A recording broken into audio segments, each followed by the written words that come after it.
اهلا بيكم اعزائي المشاهدين ومتابعين لقناتنا قناه فور يو من اجلك وشرح جديد معانا من شروحات الموسيقى، وبالتحديد شرح اورج الموبايل، اورج الاندرويد، اورج 2024.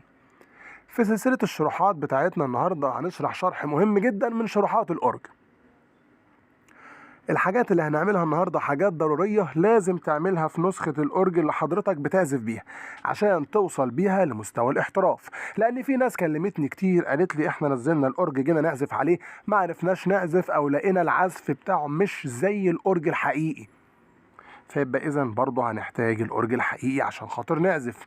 لا يا جماعه، الاورج دوت المطورين مظبطينه بطريقه احترافيه جدا عشان يتساوى بالاورج الحقيقي، بس في شوية إعدادات في الأورج أنت ما عملتهاش. لو عملتها ترفع من مستوى وكفاءة وأداء الأورج علشان يوصل معاك زي الأورج الحقيقي.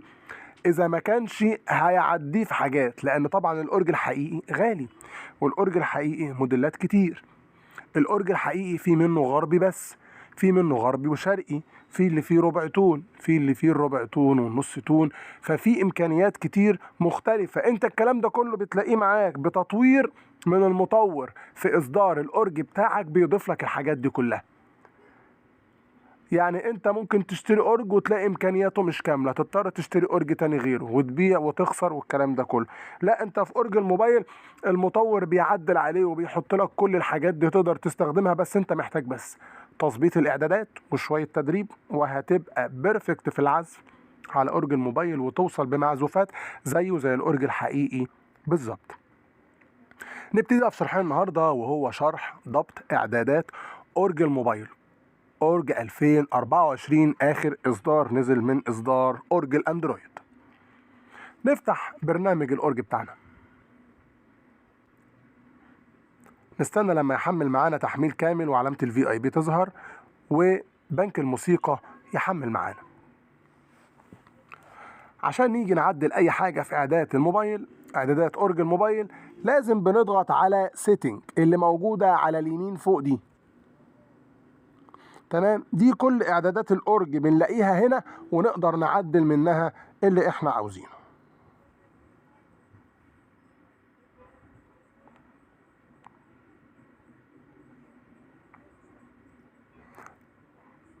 بعد ما تفتح معانا زي ما انتم شايفين، دي كده الاعدادات زي ما انتم شايفين.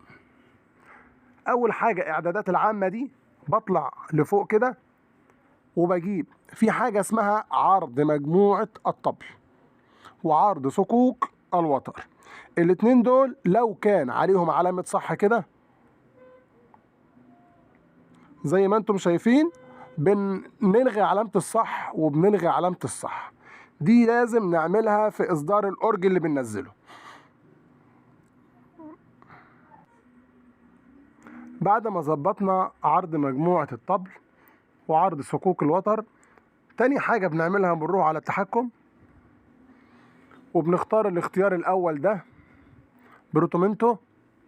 لو هي على الطريقة 1 أنا بغيرها بخليها على الطريقة 2.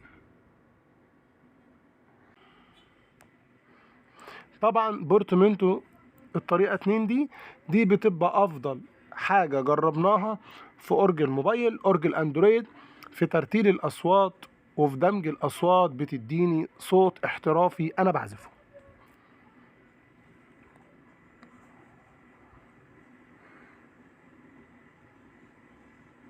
بعدين بنطلع على لوحة المفاتيح وبنضغط على عرض توضيح المفاتيح.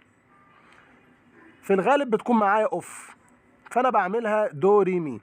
دي بتفيد المبتدئين اللي لسه بادئين يعزفوا على الاورج، علشان دي زي هنوريها لكم دلوقتي بتضيف لي دو ري مي فا صول سي هنا كده على المفاتيح تحت، عشان اللي لسه مش حافظين اسماء المفاتيح يبتدوا يتعودوا عليها ويحفظوها. بعد كده عاوزين يشيلوها، بس يفضل يحطوها في الاول عشان دي بتسهل عليهم العزف.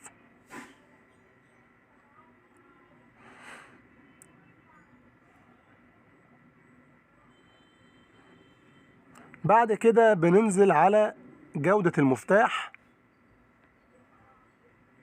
بنخليها جودة متوسطة. طبعا دي راجعة لإمكانيات الموبايل بتاعك. جودة المفتاح يعني بيبقى زرار المفتاح بارز شوية أو متساوي ببعضه، بيبقى شكله ثلاثي الأبعاد. كل ما الجودة بتزيد كل ما البرنامج بيبقى أتقل معايا، فأنا بخليها متوسطة تبقى شغالة معايا على الموبايلات المتوسطة والموبايلات عالية الجودة. بس كل ما رفعت الجودة كل ما البرنامج بقى تقيل زيادة. عندنا كمان استجابة اللمس. استجابة اللمس دي احنا مش هنعمل فيها حاجة. استجابة اللمس دي بيستخدموها عازفي الأورج الاحترافي، أورج الحفلات، اللي هو لما يتك على الزرار طويل الصوت يعلى، يتك على الزرار تكة واحدة الصوت ما يعلاش جامد. دي بيستخدموها اللي بيعزفوا على الميدي كيبورد أو اللي بيعزفوا على الأورج. دي ما بنستخدمهاش احنا، ما بتفضلش ان احنا نستعملها على أورج الموبايل. بعدين بيجي معانا بقى اللي هنظبطه في المفاتيح، حجم المفاتيح السوداء. حجم المفاتيح السوداء بيبقى طويل، بنستخدم طويل لو احنا بنعزف على التابلت 10 بوصة أو 7 بوصة، لكن لو على الموبايل بنخليه متوسط. فالمتوسط دوت بيبقى شكله هنشوفه كده مرفوع لفوق شوية، بحيث ان ده بيبقى افضل معايا في الاستخدام على أورج الموبايل. بننزل بعد كده على إيقاع زي ما انتم شايفين، بننزل لآخر شيء وتر الجودة.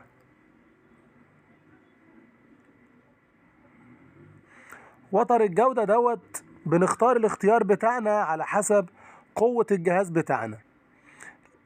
لو الجهاز بتاعي قوي بختار كامل الأجهزة القوية، لو الجهاز بتاعي متوسط بختار نصف، لو الجهاز بتاعي ضعيف جدا من الموديلات القديمة بختار الحد الأدنى. بعدين بنرجع لإخراج الصوت. آخر حاجة عندي على الشمال هنا إخراج الصوت، وبنختار إيقاع. معايا الاختيارات دي أفضل اختيار أنا اخترته وجربته وشغال معايا كويس، هو الاختيار التاني، اختيار متوازن.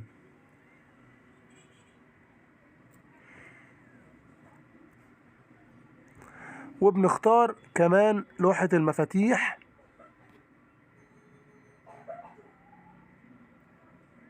هي كمان بنختار الاختيار التاني، بنختار متوازن.